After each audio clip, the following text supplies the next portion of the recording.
Oh, Whitechapel. Duh. Pet shop.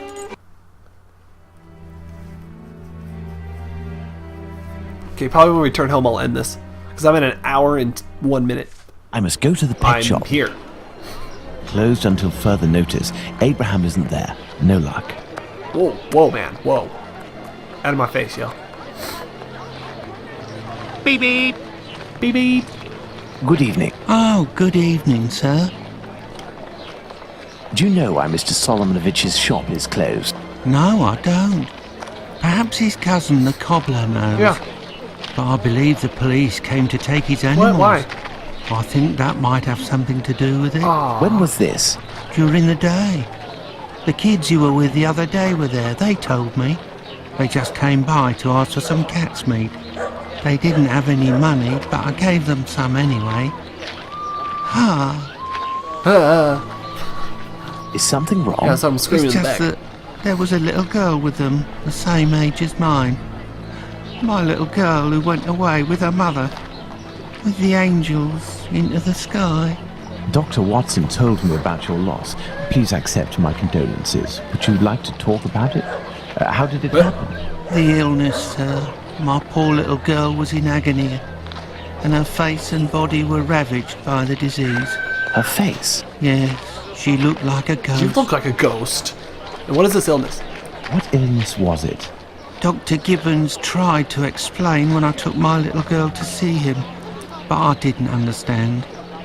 I'm sure that he was trying to insinuate it was my fault.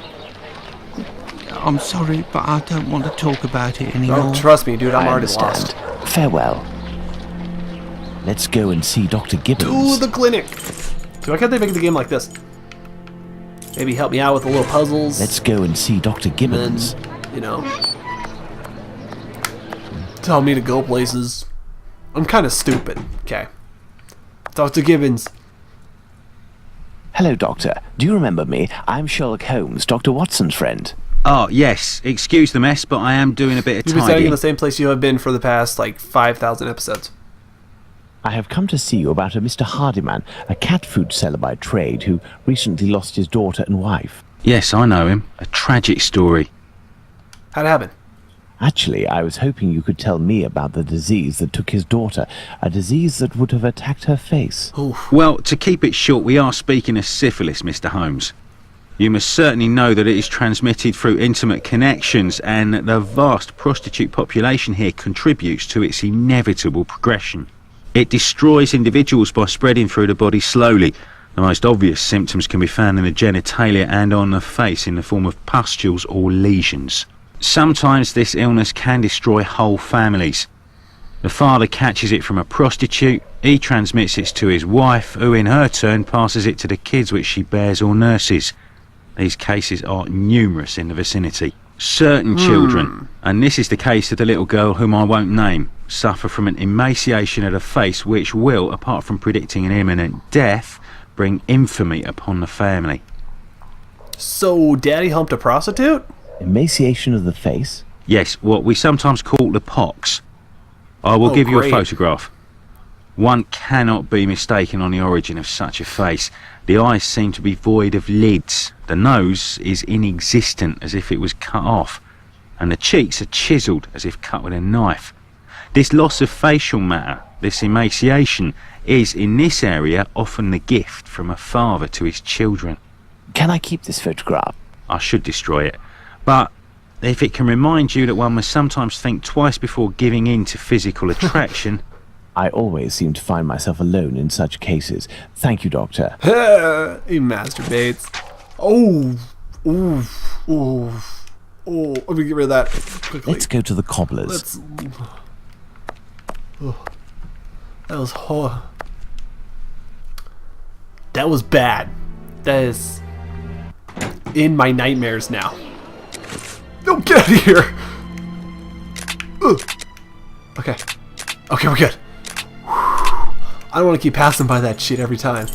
Let's go to the cobblers. Oh. Let's go to the I'm here. cobbler's. What's wrong with your cousin? God damn it, really? Really? Hey. Hello, Mr. Solomonovich. Solomon. He Mr. sounds Holmes. drunk. How are things with you? Abraham, tell me about him. I heard your cousin Abraham had a problem with his shop. What happened?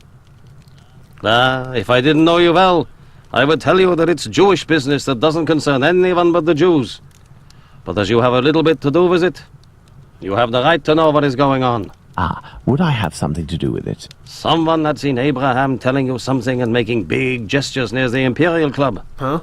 A vicious rumor quickly spread, and it has caused him great injustice.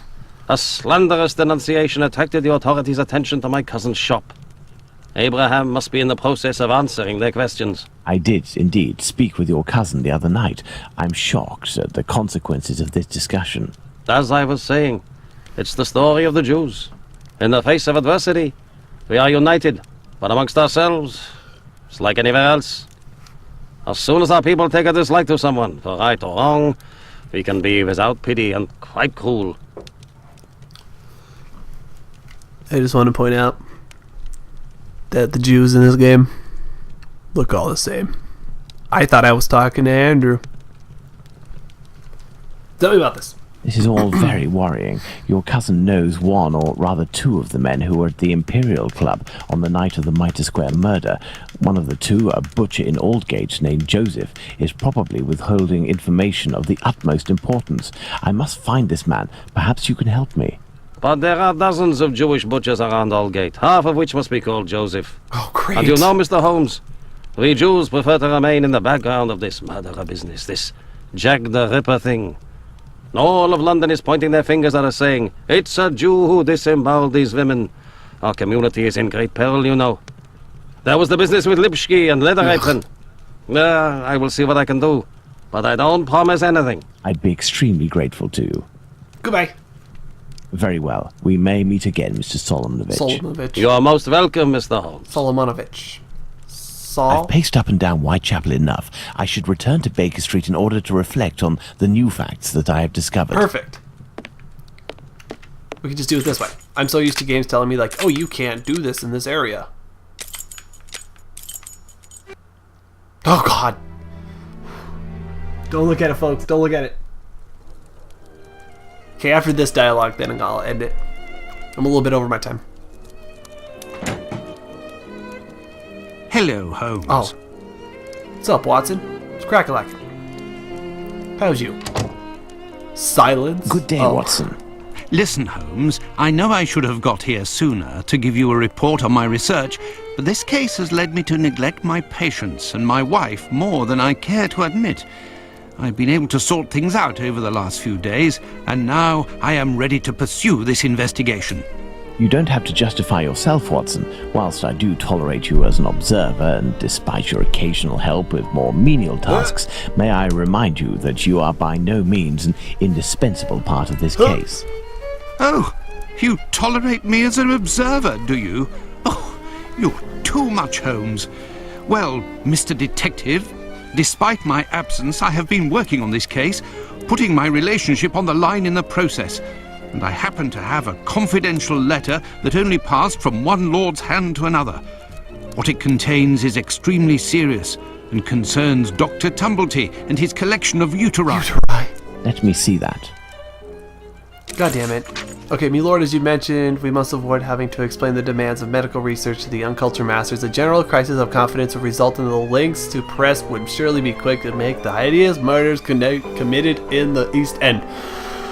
Regarding this matter, the rumor that you have mentioned in your letter is provided well-founded. 18 months earlier, an American doctor in London who did in fact contact certain hospitals to no avail to obtain stocks of female genitalia, uteri in particular. The identity of the doctor is unknown to me. He seems to have left London shortly after his attempts, Tumblety. I cannot help think that he may have returned to London and has found someone who might furnish him with what he seeks. Great. Excellent. This American could turn out to be of great use to use. That's right, and that's not all. I did some research and finally found an illness that affects the genitalia and can, in certain cases, herpes, cause facial symptoms resembling the mutilations seen on the last victim. It is called, would you believe, Syphilis and the emaciation that can be seen in affected children. I have known that for days, Watson. Really? Listen, now you're already here, Watson, we may as well continue the investigation. Do you remember the map on which we established the area in which our killer lives? I think we should continue our study. Fuck. Okay. So... Whoa. Whoa. Whoa. Whole world is full around me with hands. I'm gonna end it here. So what I will do is, because I'm over my time, is I will continue this at a later date. What I'm probably going to start doing this now is I'm going to start uploading them as is when I render them out, because these 10-minute parts is really taking a lot of space. I mean, they're only millibytes, but also it's a lot of space. So I will upload them as is so that way I can get this series out faster, so that way I can get to the Testament of Sherlock Holmes. So in the meantime, we'll see you guys in the next session. Goodbye, everybody, and hope you don't get syphilis, because if you get syphilis, you get that. Have a good night. God, that's gonna haunt my nightmares.